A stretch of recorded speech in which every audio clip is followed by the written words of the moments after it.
The connection between us and our inner child is our conscience. So your conscience is your connection to your inner child. Now, if you lose connection to your inner child, then your conscience, you lose your conscience, we'll say. That your conscience is a guide. It's the guide that will keep you on track, give you an opening. It'll keep you with an opening back to your original nature. So your conscience is your connection to your inner child. So I think of conscience as a very personal thing. So for what's okay for one person to do is not okay for another person. Your conscience is your connection to your inner child.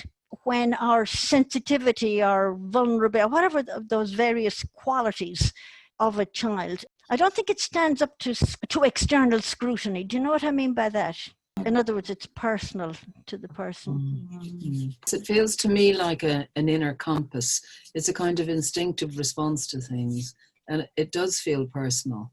And it never lets me down. It might be telling me something I don't want to hear, but it's there always. An inner compass that is personal to me. And if you go outside of it, it causes a lot of suffering and pain. The same things wouldn't necessarily apply to somebody else. That's why I think that it is to do with the inner child. So your conscience is your connection to your inner child. Conscience is a voice that says, hey, buddy, you're going the wrong way. Keep track of what you really want to do.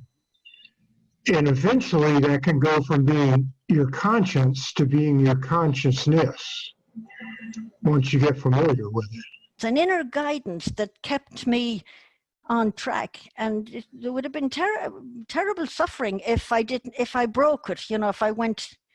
And how do I know that? I know that because I did break my conscience, went outside of it and realized that it causes more pain than it's worth. So there was a sensitivity that remained alive, and you're right, it goes from conscience to consciousness. So your conscience is your connection to your inner child.